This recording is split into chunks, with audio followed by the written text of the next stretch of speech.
La suite de la liberté en Jésus, vivre libre de nos émotions, c'est de rechercher une perspective juste. Voilà pourquoi c'est important de mettre des mots sur nos sentiments, nos motifs et nos perceptions. Parce que souvent, nos perceptions ne sont pas justes, puis il faut avoir une perspective juste. Où on peut trouver cette perspective juste-là?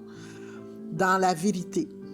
La vérité vous rendra libre, dit Jésus. Et la vérité doit se trouver dans comment on ressent les choses. Et comment ce ressenti peut être aidant pour pouvoir avoir une meilleure relation avec nous-mêmes, avec les autres et avec Dieu. Parce que souvent, nos ressentis, nos sentiments nuisent à des relations saines. Parce que nous avons un motif en arrière de nos attitudes ou un motif en arrière de nos ressentiments, ce qui fait que ces perspectives ne sont pas justes souvent. Exemple, moi je suis une personne altruiste, j'aime beaucoup aider les gens, mais j'ai réalisé que j'aidais les gens parce que je voulais me faire aimer, parce que je me sentais rejetée. Alors mon motif n'était pas bon, même si l'action était bonne, mes motifs n'étaient pas bons.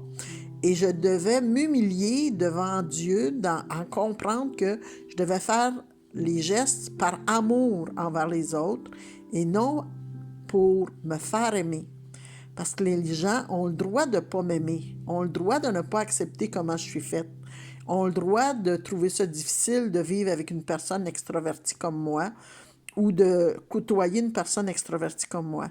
Donc, moi, je devais guérir cette intention à l'intérieur de moi, ce sentiment de rejet, pour pouvoir faire un motif sain envers les autres. Aider les gens avec amour, l'amour de Jésus. Cet amour qui ne reçoit rien en retour, un amour inconditionnel.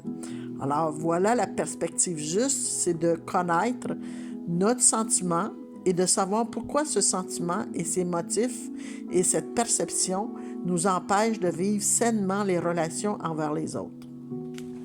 Je vais prendre quelques secondes pour prier pour vous qui écoutez. Dieu a un grand rôle dans votre vie. S'humilier, ça amène la vie. Alors, au nom de Jésus, je demande que vous soyez disponible et sensible à ce que l'Esprit veut travailler en vous pour guérir votre état d'âme et vivre la liberté, une perspective juste à travers la parole de Dieu, à travers les autres et avoir une bonne relation avec les gens. Au nom de Jésus, Amen.